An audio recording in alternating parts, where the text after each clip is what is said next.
Morning student, वहाँ से आगे देखिए, हम पढ़ रहे थे कहानी वही गलता लोहा। उसके आगे देखिए, त्रिलोक सिंह मास्टर का एक सामान्य नियम था, सज़ा पाने वाले को ही अपने लिए हथियार भी जुटाना होता था।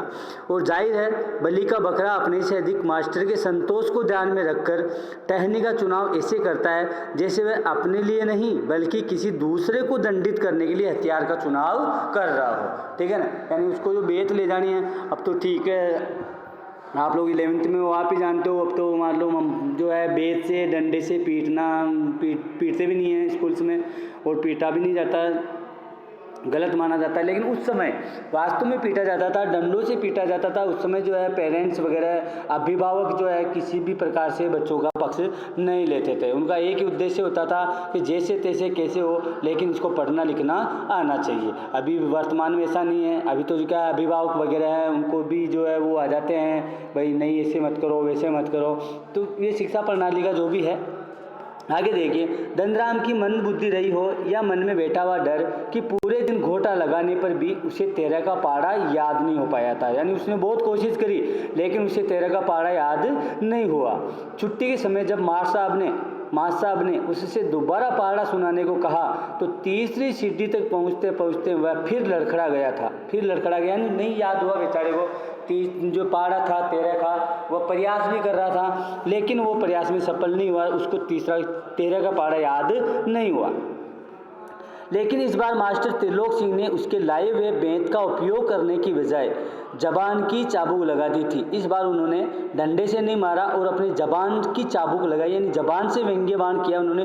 अरे तेरे दिमाग में तो लोहा भरा है रे, विद्या का ताप कहाँ लगेगा इसमें। अपने थैले से 5-6 दरातियाँ निकालकर उन्होंने धनराम को धार लगा लाने के लिए पकड़ा दी थी। उन्होंने कहा कि तेरे दिमाग में लोहा भरा है, अब इसमें विद्या का ताप कहाँ से लगेगा। ठीक है, उसके बाद उन्होंने अपने थैले में से 5-6 दरातियाँ निकाल ली, भाई वो फोगट में काम करवाना था, और धनराम को दे दी, भाई जा धार लगा के लाना। किताबों की विद्या का ताप लगाने की सामर्थ्य धनराम के पिता की नहीं थी। धनराम हाथ पैर चलाने लायक हुआ ही था कि बाप ने उसे धोखनी फूंकने या सान लगाने के कामों में उलझाना शुरू कर दिया था। यानी ये लोहारगिरी के काम होते हैं, धोखनी होती है, पहले भी बताया था पिछली वीडियो में।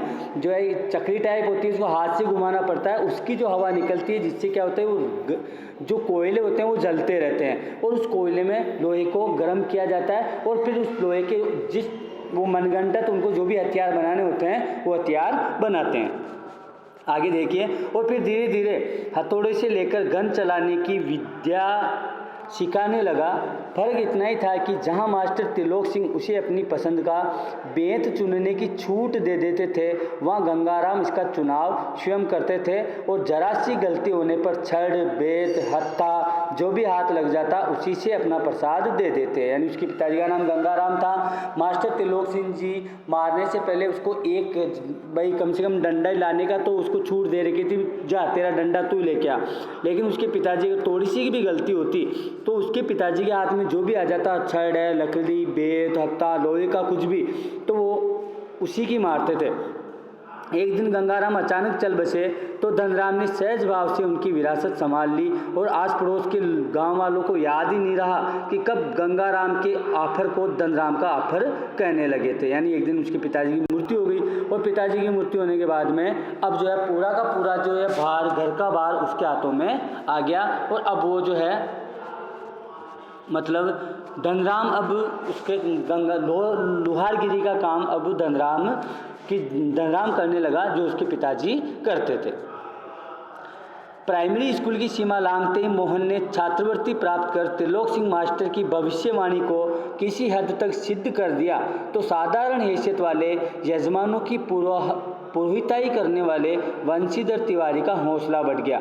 यानी प्राइमरी शिक्षा प्राप्त करी 5वीं तक, उसके बाद में मोहन को छात्रवृत्ति मिल गई उसको।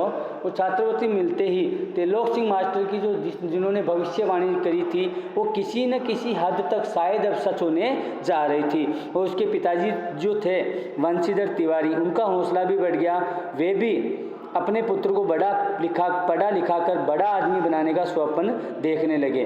पीढ़ियों से चले आते पैतृक धंधे ने उन्हें निराश कर दिया था। पीढ़ियों से जो धंधा चला आ रहा था पंडिताई का, क्योंकि पंडिताई के धंधे में ये है कि हमेशा तो पैसा मिलता नहीं है, जब पंडिताई का काम होता है तब पैसा मिलता है, तो वो घर चलाना थोड़ा मुश्किल हो जाता है। इस धंधे ने उनको निराश कर दिया था। दान दक्षिणा के बूते पर वे किसी तरह परिवार का आधा पेट भर पाते थे। मोहन पढ़ लिखकर वंश का दारिद्र्य मिटा दे, दारिद्र्य गरीबी को बोलते हैं भाई, दारिद्र्य मिटा दे, ये उनकी हार्दिक इच्छा थी। लेकिन इच्छा होने भर से ही सब कुछ नहीं हो जाता। आगे की पढ़ाई के लिए जो स्कूल था वह गांव से 4 मील दूर था। 2 मील की चढ़ाई के अलावा बरसात के मौसम में रास्ते में पड़ने वाली नदी की समस्या भी अलग थी। यानी अब उसको आगे पढ़ना था, 5वीं पास हो चुका था, आगे 4 मील दूर गाँव था, 2 मील की चढ़ाई थी, बीच में नदी भी थी। ठीक है, तो भी वंशीधर ने हिम्मत नहीं हारी और इस लड़के का नाम स्कूल में लिखवा दिया। बालक मोहन लंबा रास्ता तय कर स्कूल जाता और छुट्टी के बाद थका मांदा घर लौटता तो पिता पुराणों की कथाओं से विद्यावसनी बालकों का उदाहरण देकर उसे उत्साहित करने की कोशिश में रहते। भाई जैसे तैसे उसको, भाई थका आ रहा बच्चा है तो उसको घर पे आने के बाद हम उसको उत्साहित करने की कोशिश करते। वर्षा के दिनों में नदी पार करने की कठिनाई को देखते हुए वंशीधर ने नदी पार के गांव में एक यजमान के घर पर मोहन का डेरा तय कर दिया था। घर के अन्य बच्चों की तरह मोहन खा पीकर स्कूल जाता और छुट्टियों में नदी उतार होने पर गांव लौट आता था। संयोग की बात, एक बार छुट्टी के पहले ही दिन जब नदी का पानी उतार भरी था और मोहन कुछ घसियारों के साथ नदी पार करके आ रहा था तो पहाड़ के दूसरी ओर भारी वर्षा के कारण अचानक नदी का पानी बढ़ गया। पहले नदी की धारा में झाड़ झंकार पात पतेल आने शुरू हुए तो अनुभवी घसियारों ने तेजी से पानी को काटकर आगे बढ़ने की कोशिश की, लेकिन किनारे पहुँचते न पहुँचते मटमैले पानी का रेला उन तक आ ही पहुँचा। वे लोग किसी प्रकार सकुशल इस पार पहुंचने में सफल हो सके। इस घटना के बाद वंशीधर घबरा गए और बच्चे के भविष्य को लेकर वो चिंतित रहने लगे, क्योंकि अब वो चिंतित, उनको चिंता होनी थी कि बच्चा है, अभी छोटा सा बच्चा है, जैसे तैसे करके बच के उस दिन आ गया था, क्योंकि एकदम नदी में पानी आ गया, दूसरी साइड में बारिश हुई तो नदी में पानी आ गया, जैसे तैसे करके वो बच गए थे। ठीक है, आगे देखिए। बिरादरी के संपन्न परिवार का युवक रमेश उन दिनों लखनऊ से छुट्टियों में गांव आया हुआ था। उनकी बिरादरी का ही, ब्राह्मण समाज का ही एक युवक था रमेश, लखनऊ में काम करता था, वो गांव आया हुआ था। बातों बातों में वंशीधर ने मोहन की पढ़ाई के संबंध में उससे अपनी चिंता प्रकट की तो उसने न केवल अपनी सहानुभूति जतलाई बल्कि उन्हें सुझाव दिया कि वे मोहन को उसके साथ ही लखनऊ भेज दे। घर में जहाँ 4 प्राणी हैं, एक और बढ़ जाने में कोई अंतर नहीं पड़ता, बल्कि बड़े शहर में रखकर वह अच्छी तरह पढ़ लिख सकेगा। अगर उसको बड़े शहर में भेज दोगे तो वो अच्छी तरह से पढ़ लेगा लिख लेगा। ठीक है, आगे देखिए। वंशीधर को जैसे रमेश के रूप में साक्षात भगवान मिल गए हों, उनकी आंखों में पानी छलछलाने लगा। भरे गले से वे केवल इतना ही कह पाए कि बिरादरी का यही सहारा होता है। भरे गले से यानी वो खुश हो गए, कब भगवान ही मिल गए उनको, कब उनकी जो समस्या चली आ रही थी वो दूर हो गई और वो इतना ही कह पाए कि बिरादरी का यानी जाति का, समाज का यही तो सहारा होता है। छुट्टियां शेष होने पर रमेश वापस लौटा तो माँ बाप और अपनी गांव की दुनिया से बिछुड़कर सहमा सहमा सा मोहन भी उसके साथ लखनऊ आ पहुंचा। अब मोहन की ज़िंदगी का एक नया अध्याय शुरू हुआ। अब एक नया अध्याय उसकी ज़िंदगी में शुरू होता है। एक बेचारा गरीब घर का लड़का है, छोटा सा लड़का है, और दूसरी जगह अगर वो जाता है तो उसके साथ क्या होता है। ठीक है, देखिए। घर की दोनों महिलाओं, जिन्हें वह चाची और भाभी कहकर पुकारता था, का हाथ बटाने के अलावा धीरे धीरे वह मोहल्ले की सभी चाचियों और भाभियों के लिए कामकाज में हाथ बटाने का साधन बन गया। मोहन थोड़ा दही तो ला दे बाजार से, मोहन ये कपड़े धोबी को दे आ, तो मोहन 1 किलो आलू तो ला दे। औसत दफ्तरी बड़े बाबू की हैसियत वाले रमेश के लिए मोहन को अपना भाई बिरादर बतलाना अपने सम्मान के विरुद्ध जान पड़ता था और उसे घरेलू नौकर से अधिक हैसियत वह नहीं देता था। इस बात को मोहन भी समझने लगा था।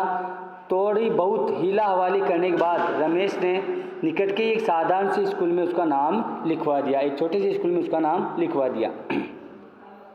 लेकिन एकदम नए वातावरण और रात दिन के काम के बोझ के कारण गांव का वह मेधावी छात्र शहर के स्कूली जीवन में अपनी कोई पहचान नहीं बना पाया। उसका जीवन एक बंदी बंधाई लीक पर चलता रहा। साल में एक बार गर्मियों की छुट्टी में गांव जाने का मौका भी तभी मिलता जब रमेश या उसके घर का कोई प्राणी गांव जाने वाला होता, वरना उन छुट्टियों को भी अगले दर्जे की तैयारी के नाम पर उसे शहर में गुजार देना पड़ता था। अगले दर्जे की तैयारी तो बहाना भरती, क्योंकि सवाल रमेश उसकी गृहस्थी की सुविधा असुविधा का था। यानी उसको बेचारे को छुट्टियों में भी गांव नहीं भेजा जाता था और रमेश द्वारा उसके पिताजी वंशीधर जी को ये कह दिया जाता कि अगले दर्जे की यानी अगले क्लास की तैयारी कर रहा है, गांव में क्या करेगा, गर्मियों की छुट्टियां इधर उधर डोलता फिरेगा। जबकि वास्तविक बात ये थी कि रमेश खुद नहीं चाहता था कि वो वहाँ से चला जाए, क्योंकि वो उसको नौकर की तरह रख रहा था और सभी घरेलू काम वो उससे करवा रहा था। तो उसके लिए तो एक केवल रोटी के बदले में उसको एक नौकर मिल गया था, जिसके उसको क्योंकि सरकारी स्कूल में दाखिला कराया था तो पैसा तो लगना ही नहीं, तो पढ़ाई के प्रति तो उसका पैसा खर्च हो ही नहीं रहा था। केवल 2 टाइम की रोटी के बदले उसको एक नौकर मिल गया था जो 24 घंटे उसके साथ उसका काम करता था। मोहन बेचारा उसने परिस्थितियों से समझौता कर लिया, कोई चारा भी नहीं था। घर वालों को अपनी वास्तविक स्थिति बतलाकर वह दुखी नहीं करना चाहता था और वंशीधर उसके सुनहरे भविष्य के सपने देख रहे थे। आगे देखिए, ये उसकी जिंदगी का नया अध्याय बेचारेगा। आगे देखिए, 8वीं कक्षा की पढ़ाई समाप्त कर छुट्टियों में मोहन गांव आया हुआ था। जब वह लौटकर लखनऊ पहुंचा तो उसने अनुभव किया कि रमेश के परिवार के सभी लोग जैसे उसकी आगे की पढ़ाई के पक्ष में नहीं है। बात घूम फिर कर जिस ओर से उठती वह इसी मुद्दे पर ज़रूर ख़त्म हो जाती कि हज़ारों लाखों BA MA मारे बेकार फिर रहे हैं, ऐसी पढ़ाई से तो अच्छा तो आदमी कोई हाथ का काम सीख ले। रमेश ने अपने किसी परिचित के प्रभाव से उसे एक तकनीकी स्कूल में भर्ती करा दिया। मोहन की दिनचर्या में कोई विशेष अंतर नहीं आया। वह पहले की तरह स्कूल और घरेलू कामकाज में व्यस्त रहता। धीरे धीरे 1.5-2 वर्ष का यह समय भी बीत गया। मोहन अपने पैरों पर खड़ा होने के लिए कारखानों और फैक्ट्रियों के चक्कर लगाने लगा। वो कारखानों और फैक्ट्रियों में फंस गया। वंशीधर से जब भी कोई मोहन के विषय में पूछता तो वे उत्साह के साथ उसकी पढ़ाई की बात बताने लगते और मन ही मन उनको विश्वास था कि वह एक दिन बड़ा अफसर बनकर लौटेगा। लेकिन जब उन्हें वास्तविकता का ज्ञान हुआ तो न सिर्फ गहरा दुख हुआ, बल्कि वे लोगों को अपने स्वप्न भंग की जानकारी देने का साहस भी नहीं जुटा पाए। वो ये भी नहीं कर पाए कि मेरे जो है लड़के के साथ कितना गलत हुआ है। धनराम ने भी एक दिन उनसे मोहन के बारे में पूछा था। उसने लोहार ने घास का एक तिनका तोड़कर दांत खोदते हुए उन्होंने बताया था कि उसकी सेक्रेटरीट में नियुक्ति हो गई है, सचिवालय में, और शीघ्र ही विभागीय परीक्षाएं देकर वह बड़े पद पर पहुंच जाएगा। धनराम को त्रिलोक सिंह मास्टर की भविष्यवाणी पर पूरा यकीन था और ऐसा होना ही था। उसने सोचा, दांतों के बीच में तिनका दबाकर असत्य भाषण का दोष न लगने का संतोष लेकर वंशीधर जी आगे बढ़ गए थे, क्योंकि उनको झूठ बोलना था। लेकिन झूठ कैसे बोले, तो दांतों के बीच में उन्होंने तिनका दबा दिया था ताकि उनको असत्य बोलने का दोष नहीं लगे। ऐसा हमारा हिंदू धर्म में माना जाता है। जैसा कि कहते हैं ना, कभी किसी कसम खाते तो अंटी ले लेते हैं, गाँव में तो झूठ में कसम खाई और अंटी ले ली। ऐसे भी ये भी होता होगा कि झूठ बोलना उससे पहले दांतों के बीच में तिनका दबा लो। धनराम के शब्द मोहन लल्ला बचपन से ही बड़े बुद्धिमान थे। उन्हें बहुत देर तक कचोटते रहे उनके मन में, पर वो जो बात धनराम कह रहा था कि बहुत ही इंटेलिजेंट बंदा था। त्रिलोक सिंह मास्टर की बातों के साथ साथ बचपन से लेकर अब तक के जीवन के कई प्रसंगों पर मोहन और धनराम बातें करते रहे। धनराम ने मोहन के हंसुए के फाल को बेत से निकाल भट्टी में तपाया और मन लगाकर उसकी धार कर दी। गर्म लोहे को हवा में ठंडा होने में काफ़ी समय लग गया था। धनराम ने उसे वापस बेत पहनाकर मोहन को लौटाते हुए जैसे अपनी भूल चूक के लिए माफ़ी मांगी हो।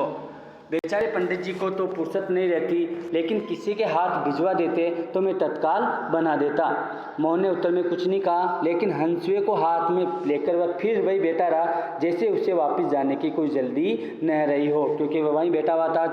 वो दोनों बात कर रहे थे। सामान्य तौर से ब्राह्मण टोले के लोगों का शिल्पकार टोले में उठना बैठना नहीं होता था। किसी कामकाज के सिलसिले में यदि शिल्पकार टोले में आना ही पड़ा तो खड़े खड़े बातचीत निपटा ली जाती थी। ब्राह्मण टोले के लोगों को बैठने के लिए कहना भी उनकी मर्यादा के विरुद्ध समझा जाता था। पिछले कुछ वर्षों से शहर में जा रहने के बावजूद मोहन गांव की इन मान्यताओं से अपरिचित हो, ऐसा संभव नहीं था। क्यों कि मोहन भी गांव में रहने वाला था और उसको पता था गांव की क्या मान्यता थी। लेकिन फिर भी धनराम मनी मन उसके व्यवहार में असमंजस में पड़ा था, लेकिन प्रकट उसने कुछ नहीं कहा और अपना काम करता रहा। धनराम जो है असमंजस की स्थिति में था कि यार मैं इसे क्या कहूँ, ये ब्राह्मण व्यक्ति है, ब्राह्मण खानदान में पैदा हुआ है और मेरे यहाँ लोहार के कामगिरी में मेरे पास आकर बैठ रहा है, तो गांव वाले मुझे बुरा भला कहेंगे। लेकिन वो भी बेचारा कुछ नहीं कह पाया क्योंकि वो उसका दोस्त रहा। आगे लोहे की एक मोटी छड़ को भट्टे में गलाकर धनराम गोलाई में मोड़ने की कोशिश कर रहा था। एक हाथ में संडसी पकड़कर जब वह दूसरे हाथ से हथौड़ी की चोट मारता तो न्याय पर ठीक घाट में सिरा न फंसने के कारण लोहा उचित ढंग से मुड़ नहीं पा रहा था। मोहन कुछ देर तक उसे काम करते हुए देखता रहा, फिर जैसे अपना संकोच त्याग कर उसने दूसरी पकड़ से लोहे को स्थिर कर लिया और धनराम के हाथ से हथौड़ा लेकर नपी तुली चोट मारते अभ्यस्त हाथों से दोखनी फूंक कर लोहे को दोबारा भट्टी में गर्म करते और फिर निहाई पर रखकर उसे ठोकते पीटते एक सुघड़ गोले का रूप दे डाला। मोहन का यह हस्तक्षेप इतनी फुर्ती और आकस्मिक ढंग से हुआ था कि धनराम को चूक का मौका ही नहीं मिला। वह अवाक यानी हैरान होकर मोहन की ओर देखता रहा। उसने मोहन ये है जो लोहार का दुकान का चित्र दिखाई दे रहा है, वो धनराम है, बैठा हुआ है, ठीक है। उसे मोहन की कारीगरी पर इतना आश्चर्य नहीं हुआ जितना पुरोहित खानदान के एक युवक का इस तरह के काम में उसकी भट्टी पर बैठकर हाथ डालने पर हुआ था। वह संकित दृष्टि से इधर उधर देखने लगा था। उसको बेचारे को ये डर लगने लगा कि किसी ने देख तो नहीं लिया, क्योंकि वो लोहार जाति का था, उसका थोड़ा सा मतलब सरल स्वभाव का था। उसको ये लगा कि कोई अगर देख लेंगे तो मेरी डांट पड़ेगी, क्योंकि ये ब्राह्मण वर्ग से था। मोहन जो था ब्राह्मण वर्ग में पैदा हुआ था। धनराम की संकोच असमंजस और धर्म संकट की स्थिति से उदासीन मोहन संतुष्ट भाव से अपने लोहे के छल्ले की त्रुटिहीन गोलाई को जांच रहा था। उसने धनराम की ओर अपनी कारीगरी की स्वीकृति पाने की मुद्रा में देखा।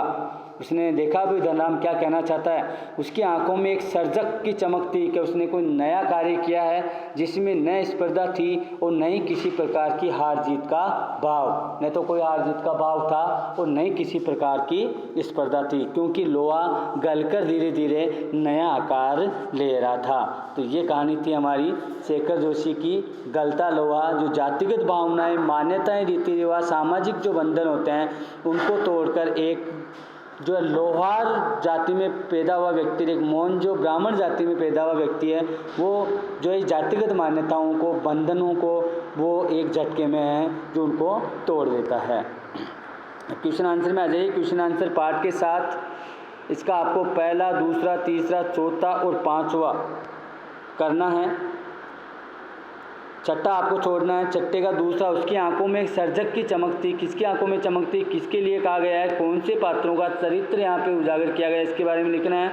पाठ के आसपास में आप देखिए, ये पहला इंपॉर्टेंट है, गांव और शहर दोनों जगह पर चलने वाले मोहन के जीवन संघर्ष में क्या फर्क है। गांव में उसने किस प्रकार संघर्ष किया और शहर में जाने के बाद में उसके जीवन में क्या बदलाव आया, किस प्रकार उसके जीवन का नया अध्याय शुरू हुआ, उसके बारे में हमें आपको अपने शब्दों में लिखने हैं। क्वेश्चन नंबर 2, एक अध्यापक के रूप में त्रिलोक सिंह का व्यक्तित्व आपको कैसा लगता है। त्रिलोक सिंह जो थे, मास्टर त्रिलोक सिंह, उनका व्यक्तित्व आपको कैसा लगा, उनका कैरेक्टर, उनका चरित्र आपको बताना है, ठीक है, ये आपको करना है। क्वेश्चन नंबर 3, गलता लोहा कहानी का अंत, उसका क्लाइमेक्स एंड जो है वो सुखांत है या दुखांत है, एक खास तरीके से होता है। इस कहानी का क्या कोई अन्य प्रकार से भी उसका एंड हो सकता है, ये आपको चर्चा नहीं करनी है। चर्चा करने का हमारे पास टाइम नहीं है, आपको कॉपी में करना है और अपने शब्दों में करना है कि गलता लोहा का क्लाइमेक्स क्या अन्य तरीके से भी हो सकता था, ठीक है। इसके बाद में आ जाइए भाषा की बात। इसमें बताया ये लोहार जो होते हैं जिनसे रिलेटेड शब्द है धोकनी, दराती, संडसी, आपर और हथौड़ा, ठीक है। इनके शब्द के सामने इनका क्या प्रयोजन है, ये किस काम में आते हैं, ये आपको लिखना है। धोकनी किस काम में आती है, दराती, संडसी, आपर और हथौड़ा, ठीक है ना। तो वैसे तो हार्ड है लेकिन सीखने की कोशिश करनी चाहिए, क्योंकि ग्रामीण शब्द है, आंचलिक शब्द है, ये आपको ही लिखने हैं और कृपया पासबुक में ना देखें, ठीक है। इसके बाद में आप चौथे में आ जाइए, मोहन तोड़ा दही तो ला दे बाजार से। सर्वनाम का प्रयोग करना, संज्ञा के स्थान पे काम आने वाले शब्द या मोहन की जगह सर्वनाम शब्द काम में आएगा। कौन सा सर्वनाम काम में आएगा ये आपको लिखना है, क्योंकि 10th तक आपने सर्वनाम पढ़े होंगे, 8th तक तो पढ़े ही होंगे, ठीक है। इसके बाद में इंपॉर्टेंट क्वेश्चन जो अभी है, विज्ञापन की दुनिया। एडवर्टाइजमेंट देखकर हम सब कुछ खरीदते हैं। वर्तमान में हमारा 90% जो हमारा लाइफ का जो एक पार्ट है वो एडवर्टाइजमेंट है, जिसके माध्यम से हम खरीदते हैं। विभिन्न व्यापारी अपने उत्पाद की बिक्री के लिए अनेक तरह के विज्ञापन बनाते हैं। आप भी हाथ से बनी किसी वस्तु की बिक्री के लिए एक ऐसा विज्ञापन बनाइए जिसमें हस्तकला का कारोबार चले, या हाथ से बनी हुई कोई ऐसी चीज़ जिसे आप बना सके। तो आपको बना के लानी नहीं है, आपको केवल एक इमेजिन करनी है कि मैं ये चीज़ मैंने हाथ से बनाई, और इसका आपको विज्ञापन कैसे आप शूट करोगे और विज्ञापन के माध्यम से आप दर्शकों को किस प्रकार आकर्षित करोगे, ठीक है। ओके, ये पार्ट हुआ हमारा शेखर जोशी का गलता लोहा। पढ़ते रहिए, हंसते रहिए, मुस्कुराते रहिए। धन्यवाद।